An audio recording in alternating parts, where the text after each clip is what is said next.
On one hand, it is completely insane to imagine that Bryan Colangelo, president of basketball operations for the Philadelphia 76ers, would seriously create multiple burner accounts on Twitter that would allow him to vent his spleen about his players, his predecessor, his critics and his critics' criticisms about his callers, as it was alleged Tuesday night in a fascinating and mind-blowing piece by Ben Detrick of The Ringer. It's compelling enough that the 76ers announced Wednesday morning they'd commenced an independent investigation into the matter. The team termed the allegations, which included multiple digs at current and former Philadelphia players like Joel Embiid, Jahlil Okafor, Nerlens Noel and Markelle Fultz, attacks of former Sixers general manager Sam Hinkie, whom Colangelo replaced in 2016, and Toronto Raptors president Masai Ujiri, who supplanted Colangelo in 2013, among other things. Serious. And while this whole thing certainly is bafflingly, shockingly hilarious, yeah, you're damn right it's deadly serious for Philadelphia. Just 1 month ago, the 76ers were celebrating their first postseason series victory in 6 years and preparing for extremely big things in the very near future. Now, mere weeks away from the 2018 NBA draft and the start of free agency, the Sixers must get to the bottom of an absurd drama surrounding social media sniping and the alleged sharing of highly sensitive team information. And they must do so in a fashion that restores order and projects calm ahead of the most important summer since ownership okayed Hinkie's organizational reboot in 2013, 5 years ago. Hell, 2 years ago, the Sixers were in the same submarine as the Magic, trawling the NBA's depths in search of the kind of treasure that could get their heads back above water. Now, though, they're there and breathing free, with 2 bona fide stars, All-NBA second-team center Joel Embiid and Rookie of the Year finalist Ben Simmons, at the head of a 52-win team that just made the second round of the playoffs. Now, there are stakes, and that makes everything that came out Tuesday, and everything that comes next, much more significant and much more complicated for Colangelo and company. The 76ers were one of the 5 best teams in the NBA this season. They've got an opportunity for significant internal improvement with healthy summers full of development work for Simmons and Embiid, and a chance for a hard reset for 2017. No. 1 overall pick Markelle Fultz, who's lost in the wilderness freshman year and late season return, seemed like a sure bet to the weirdest damn thing about this Sixers season, until Tuesday. They've got the nose, 10 and 26 picks in June's NBA draft, as well as 4 second-rounders. They've got about $25 million in salary cap space, and the possibility of creating an estimated $32 million, a near-maximum salaried contract slot for a veteran, to go big game hunting for roster upgrades in a summer where LeBron James and Paul George could be on the unrestricted free agent market, and Kawhi Leonard could be available in trade.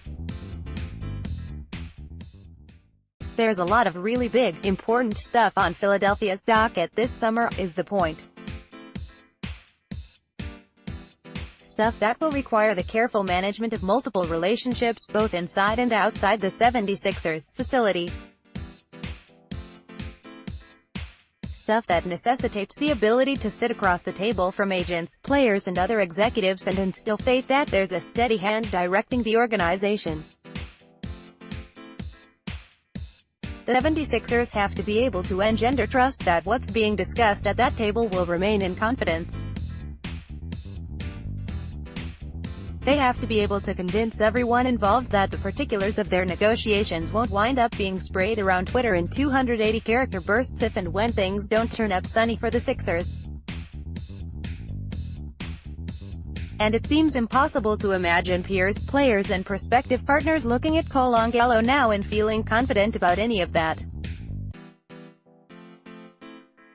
how damaging it is for the Sixers if this is all true. In a statement furnished to The Ringer, Colangelo admitted to firing up at Philly 1, 2, 3, 4, 5, 6, 7, but claims that he never posted anything whatsoever on social media, and that he has no knowledge of a relationship to the since gone private at @S341971118, at enough on Counzo 1 and at @S_Bonhams, or the somehow still unlocked at Alvic 401175560. He has reportedly said the same to the players, coaches and executives name-checked in the tweets in question, stuff running the gamut from ragging on Embiid's dancing shirtless at a Meek Mill concert and his lazy, selfish play, to suggesting that Fultz's longtime trainer Keith Williams was involved in some really traumatic family personal experience in the rookie's life at the heart of Fultz's absence, to pinning the 2017 trade of Nerlens Noel on head coach Brett Brown. Once again, Colangelo protected coach and got SHT on for it, to claiming on multiple occasions that another 2017 deadline deal that would have shipped out Jahlil Okafor got scuttled due to a failed physical. If the independent investigation reveals that he's lying about that, and that he was the author of these tweets, it would almost certainly mark the end of his tenure with the team. After all, how could the Sixers continue to employ a chief basketball executive who would, under the cover of anonymous troll accounts, crap on the play and conduct of their most important employees, reveal details of trade negotiations and internal strategy, and spread gossip about the players who constitute the on-court product that the organization's trying to sell? And if Colangelo's found to have been lying, and the league itself decides to get involved, both he and the 76ers could face significant penalties under the NBA's constitution and bylaws, as detailed by Michael McCann of Sports Illustrated, and how damaging it can be, even if it isn't, and if Colangelo is telling the truth, benefit of the doubt, innocent until proven guilty, etc. It matters, but it only improves the situation by so much. Maybe there's an IT person who can prove it wasn't Bryan Colangelo, but here's one of his biggest problems in disputing Ringer story: those tweets reflected not only private team biz, but launched personal beefs, jealousies, frustrations that he's shared inside and outside 76ers. Adrian Wojnarowski, at Wojepson, May 30, 2018. Even if the independent investigation winds up finding that he legitimately had nothing to do with the tweets sent by the four other accounts Detrick highlighted,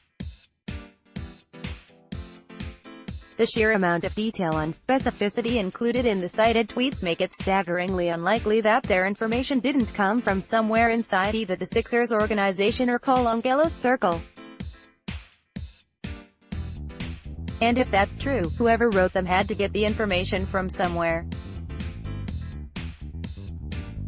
If Colangelo's not typing the words, but he is providing the copy, wittingly or not, doesn't that amount to a distinction without difference when you're talking about such sensitive stuff? How can anyone trust the Sixers with medical information if there's any truth to Sixers upper brass tweeting out confidential information through freaking burner accounts on Twitter? Asked Derek Bodner of The Athletic.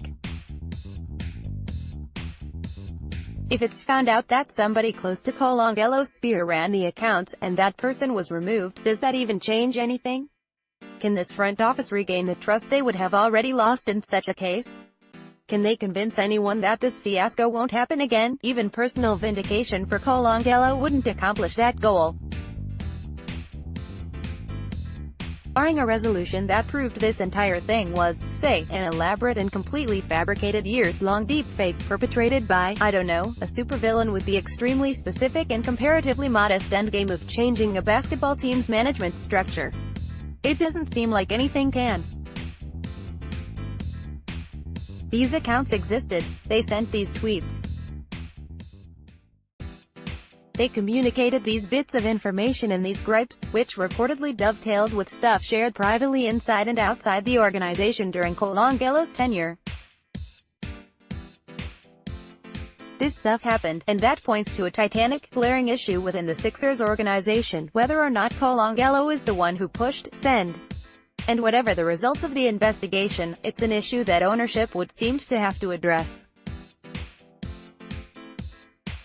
emphatically and in no uncertain terms before the 76ers go on the clock on June 21st, or start lining up free agent visits for July 1st. I talked to him and he said that he didn't say that. Embiid told ESPN's Adrian Wojnarowski. "He called me just to deny the story. Gotta believe him until proven otherwise. If true, though, that would be really bad. Embiid's wrong on that, though.